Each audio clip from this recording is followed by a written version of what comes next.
इनका देश के लिए कोई लेना देना नहीं है।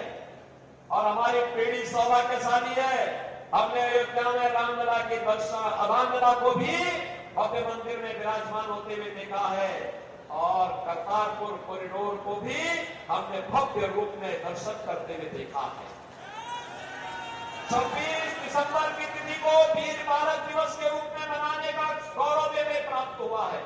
मैं तो पहले से ही यूपी में जब आया, आने के बाद से ही मैंने 26 दिसंबर की तिथि को वीर बाल दिवस के रूप में मनाना प्रारंभ कर दिया। और यूपी में तो मुख्यमंत्री आवास में ही हम लोग गुरु ग्रंथ साहब को सिर में लेकर के जाते हैं, वहीं कीर्तन कराते हैं और बहनों भाइयों वहीं पे वीर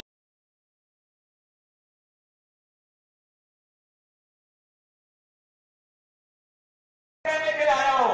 हमारी पीढ़ी सौभाग्यशाली इसलिए है क्योंकि अपना विरासत का भी सम्मान कर रही है और साथ साथ भारत को उस दुनिया के अंदर सम्मान दे रही है, भारत की सुरक्षा को पुख्ता कर रही है। अब दुनिया का कोई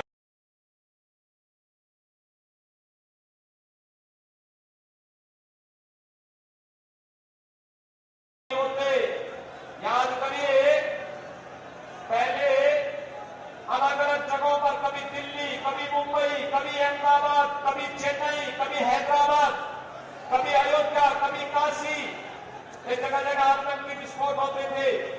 हम तब उस समय की कांग्रेस सरकार से कहते थे कि भाई आतंकवाद से लड़ो, आतंकवादियों को मुंहतोड़ जवाब दो। ये कहते थे आतंकवादी सीमा पार के, सीमा पार का कह करके बहाना टाल जाते थे। आज आप देखते होंगे आतंकवाद समाप्त, नक्सलवाद देश के अंदर समाप्त, मोदी जी के नेतृत्व में सुरक्षा का बेहतर वातावरण। और अब तो आतिशबाजी करते करते कभी कोई पटाखा जोर से फट जाए तो पाकिस्तान पहले सफाई देता, कहता साहब मेरा हाथ नहीं है, क्योंकि इसे मालूम है ये नया हिंदुस्तान है, छेड़ेगा नहीं, लेकिन अगर कोई छेड़ेगा तो उसको छोड़ेगा भी नहीं। और बहनों और भाइयों, आज के नए हिंदुस्तान में विकास भी है, 2 लेन, 4 लेन, 6 लेन, 12 लेन की हाईवे, रेल की नई मॉडल, वंदे भारत, अमृत भारत, नमो भारत के रूप में मेट्रो बन रही है, IIT, IIM, AIIMS, IIT, NIT और वर्ल्ड क्लास यूनिवर्सिटी का एक संचार देश के अंदर फैल रहा है। हर घर नल की योजना से हर घर को शुद्ध पेयजल उपलब्ध करवाने का कार्य है। तो बहनों और भाइयों, गरीबों के लिए 80 करोड़ लोग फ्री में राशन की सुविधा का लाभ प्राप्त कर रहे हैं। याद करिए पाकिस्तान की कुल आबादी 23 करोड़ और 23 करोड़ की आबादी भूख से मर रही है और हिंदुस्तान में 80 करोड़ लोग फ्री में राशन की सुविधा का लाभ प्राप्त कर रहे हैं। पाकिस्तान की जितनी आबादी है, इससे बड़ी आबादी को मोदी जी ने 10 वर्ष में गरीबी रेखा से ऊपर खुशहाल जीवन जीने के लिए आगे बढ़ाया है।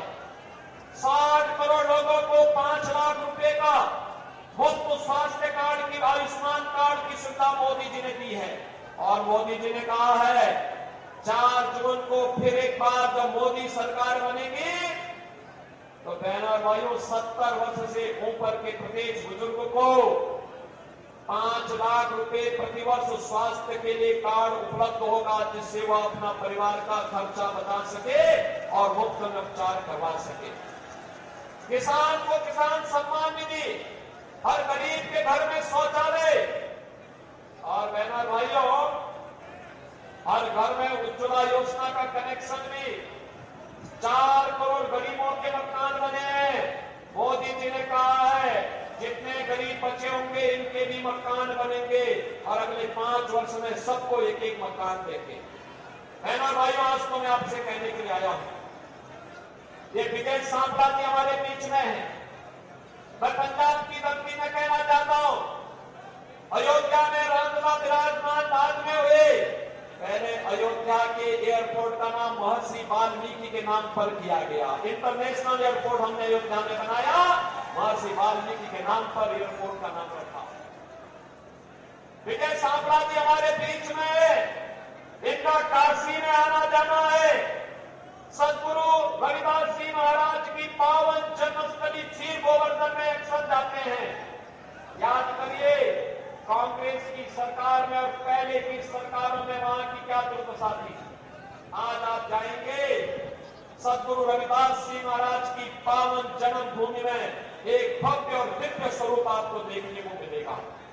और बहनों और भाइयों, मैं आज आपसे यही कहने के लिए आया हूं, एक तरफ भारतीय जनता पार्टी सम्मान, सुरक्षा, विकास, विरासत को आगे बढ़ाने का काम कर रही है, गरीबों का कल्याण कर रही है, और दूसरी तरफ कांग्रेस और आम आदमी पार्टी का ये गठबंधन, जो गठबंधन नहीं बल्कि आम आदमी पार्टी तो देश के अंदर पहली पार्टी है जिस राजनीतिक दल के खिलाफ भी चार्जशीट दाखिल हो रखी है।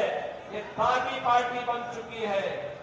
ये भ्रष्टाचार के खिलाफ खड़ी हुई थी, लेकिन इसके 1 दर्जन नेता भ्रष्टाचार के मामले में जेल के अंदर सड़ रहे हैं या फिर बेल पे बार छूट करके जनता के सामने अपने साफ गोली की सफाई देने के लिए मजबूर हुए हैं।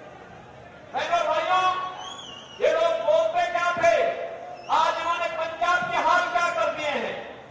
आज पंजाब में ड्रग माफिया, भू mafia, sand mafia, garden mafia, ये सभी आज पंजाब में हावी हो गए हैं। पंजाब की भावनाओं के साथ खिलवाड़ कर रहे हैं, भारत की सुरक्षा के साथ खिलवाड़ कर रहे हैं। जिस पंजाब ने देश की सुरक्षा का ढाल बना था, जो पंजाब, जिस पंजाब का युवा देश की सुरक्षा में अपनी जवानी लगाता था और सुरक्षा के बाद जब आता था तो अपना पसीना बहा करके भारत के अंदर हरित क्रांति के सपने को साकार करता था। जिस पंजाब ने देश के अंदर समृद्धि के एक नए मानक बने थे, जिस पंजाब के कारण भारत सोने,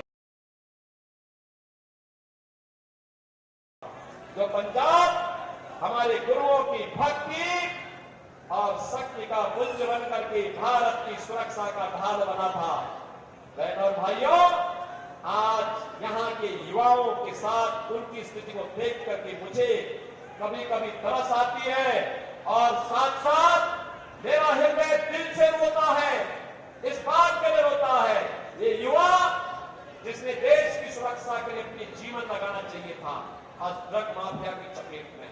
और मैं तो कहने के लिए आया हूं, इसीलिए रवनीश सिंह बिट्टू को चुनाव जिता करके भेजे, मैं इनके साथ यूपी के बुलडोजर भी इनके साथ भेज दूंगा, इनके साथ भेज दूंगा मैं। और इसलिए भेज दूंगा जिससे यूपी का बुलडोजर लेकर के यहाँ के माफियाओं को वो वैसे ही रोकने का काम करेगा जैसे हमने यूपी के अंदर किया है। यूपी के अंदर आपने माफियाओं को अब कहीं खड़े होते हुए देखा है क्या? जो माफिया पहले 17 के पहले यूपी में अराजकता फैलाते थे, दंगा करते थे, पैरेलल गवर्नमेंट चलाते थे, और जिन माफियाओं के कारण वहां के किसी भी संवैधानिक पद पर बैठे हुए व्यक्ति का प्रोटोकॉल समाप्त हो जाता था, आज वही माफिया वहां मिट्टी में मिल गए हैं, मिट्टी में। अब वहां कोई गैंगस्टर नहीं है, कोई दुर्दांत माफिया नहीं है, कोई सैंड माफिया नहीं है, कोई भू माफिया नहीं है, कोई कटन माफिया नहीं है, और कोई भी अन्य माफिया नहीं है। 25 करोड़ की आबादी, नो कर्फ्यू नो दंगा, यूपी में है सब चंगा। और यही कहने के लिए आए हैं, एक बार बिट्टू को चुनाव जिता करके भेजिए, अगली सरकार पंजाब में हम बीजेपी की लेकर के आएंगे, माफियाओं को रोकने का काम करेंगे। ज्यादा नहीं 48 घंटे का समय चाहिए बीजेपी को। 48 घंटे के अंदर पंजाब और गुरुओं की भूमि को माफिया मुक्त करके गुरुओं की वाणी की भूमि बनाने का काम भारतीय जनता पार्टी कर रही है। और इसीलिए मैं आया हूं, बिट्टू तो मेरे संसद के साथी रहे हैं, मेरे मित्र रहे हैं।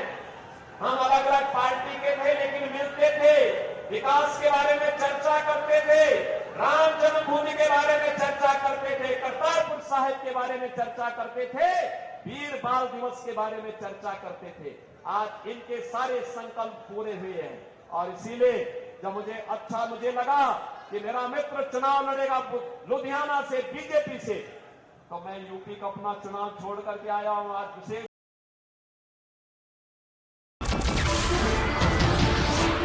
नमस्कार, मैं हूं मानक गुप्ता। अगर आपको हमारा ये वीडियो पसंद आया हो तो इसे लाइक और शेयर जरूर करें और हां, हमें सब्सक्राइब और फॉलो करना ना भूलें ताकि आप देश और दुनिया की कोई खबर मिस ना करें। तो जुड़े रहिए हमारे साथ और देखते रहिए न्यूज़ 24।